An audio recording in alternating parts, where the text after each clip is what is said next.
आज हम विटिलिगो, जिसे हम आमतौर पर सफ़ेद दाग भी कहते हैं, उस पर बात करने वाले हैं, लेकिन एक बिल्कुल अलग नज़रिए से। हमारे पास जो स्रोत हैं वो हमें एक ऐसे दृष्टिकोण पर ले जाते हैं जो सिर्फ त्वचा के ऊपर नहीं बल्कि उसके बहुत अंदर तक दिखता है। और यहीं से एक बहुत ही दिलचस्प सवाल उठता है। देखिए, त्वचा की कोई भी समस्या वो बाहर से तो दिखती है, लेकिन क्या हो अगर उसका असली कारण शरीर के बहुत अंदर कहीं गहरा छिपा हो? क्या ये सिर्फ त्वचा की दिक्कत है या ये किसी अंदरूनी गड़बड़ी का इशारा है? चलिए इसी को समझने की कोशिश करते हैं। तो सबसे पहले ये समझते हैं कि विटिलिगो आखिर है क्या। ये एक ऑटो इम्यून कंडीशन है और ये जानना बहुत ज़रूरी है कि ये सिर्फ कोई कॉस्मेटिक प्रॉब्लम नहीं, मतलब सिर्फ सुंदरता से जुड़ी बात नहीं है। ये उससे कहीं ज़्यादा गहरी चीज़ है। तो जैसा कि स्रोत बताते हैं, विटिलिगो एक ऑटो इम्यून स्थिति है। अब इसका मतलब क्या है?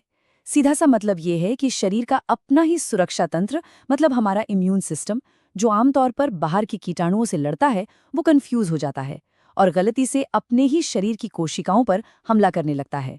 और विटिलिगो के मामले में ये उन कोशिकाओं पर हमला करता है जो हमारी त्वचा को उसका रंग देती हैं। और इसके जो लक्षण हैं वो भी काफी कुछ बताते हैं। सिर्फ सफेद धब्बे नहीं, बल्कि ये अक्सर शरीर के दोनों तरफ एक जैसे पैटर्न में दिखाई देते हैं, सिमेट्रिकल। और ये भी देखने में आया है कि लगभग आधे मामलों में ये 20 साल की उम्र से पहले ही शुरू हो जाता है। तो ये सब चीजें इस तरफ इशारा करती हैं कि ये कोई लोकल यानी सिर्फ एक जगह की प्रॉब्लम नहीं है। इसका कनेक्शन पूरे शरीर के सिस्टम से हो सकता है। चलिए अब आते हैं इसके उपचार के एक अलग फलसफे पर, यानी त्वचा से परे देखने की कोशिश करते हैं और समझते हैं कि होम्योपैथी का नजरिया इस मामले में क्या कहता है। और ये जो कोट है ना, ये इस पूरे दर्शन का सार है, उसकी आत्मा है। बात बहुत सीधी है। अगर प्रॉब्लम इम्यून सिस्टम के बिगड़े हुए बैलेंस से शुरू हो रही है तो इलाज का फोकस भी उसी जड़ पर होना चाहिए, ना कि सिर्फ ऊपर ऊपर दिखने वाले धब्बों पर। इस पूरे फर्क को समझने के लिए एक आइसबर्ग का उदाहरण ले सकते हैं, है ना। पानी के ऊपर जो हिस्सा दिखता है वो है त्वचा के सफेद धब्बे, ये बाहरी लक्षण है।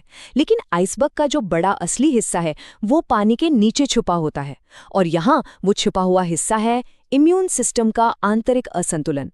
होम्योपैथिक नजरिया कहता है कि हमें उस ऊपर वाले हिस्से पर नहीं बल्कि उस छिपे हुए असली कारण पर ध्यान देना चाहिए।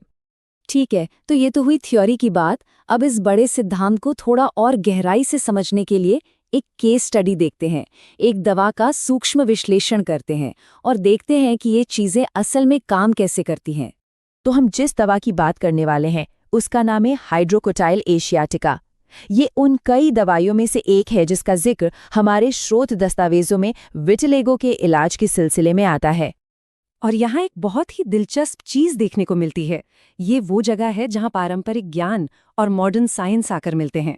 देखिए, एक तरफ एक सोर्स हमें बताता है कि इस दवा का पारंपरिक रूप से इस्तेमाल होता आया है, वहीं दूसरी तरफ एक दूसरा सोर्स एक मॉडर्न लैब स्टडी की बात करता है जो साइंटिफिक तरीके से इसके गुणों को परख रहा है।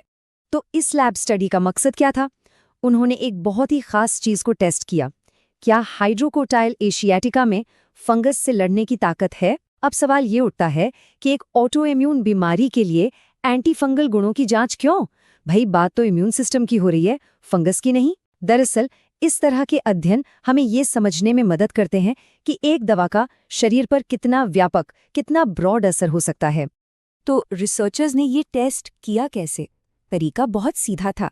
उन्होंने एक पेट्री डिश ली, उस पर एक खास तरह का फंगस उगाया, फिर दवा में भिगोई हुई छोटी छोटी डिस्क उस फंगस के ऊपर रख दी और फिर बस इंतजार किया ये देखने के लिए कि क्या दवा उस फंगस को बढ़ने से रोक पाती है।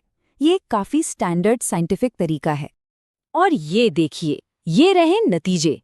इन डिस्क के चारों तरफ जो आपको खाली दायरा दिख रहा है ना, इसे ही जोन ऑफ इनहिबिशन कहते हैं।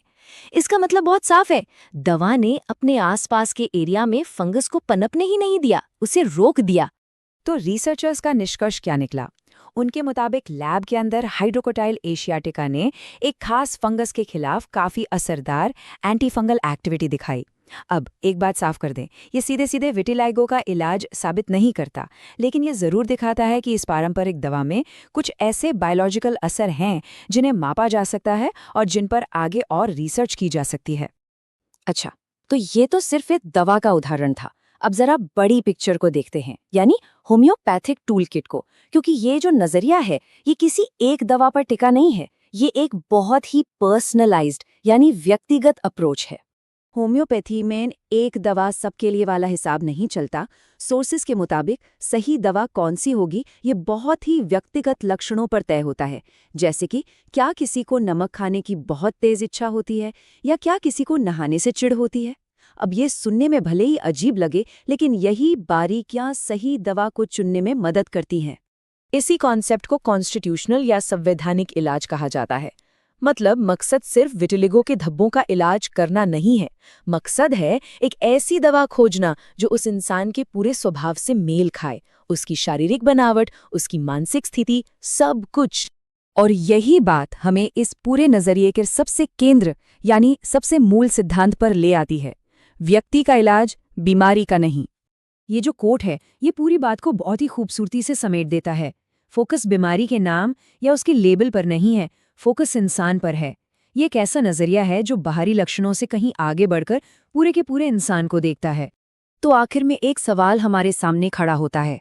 एक तरफ हमारे पास सदियों पुराना पारंपरिक ज्ञान है जो इंसान को एक पूरी इकाई के तौर पर देखता है, और दूसरी तरफ है मॉडर्न साइंस जो लैब में एक एक चीज को बारीकी से मापता और परखता है।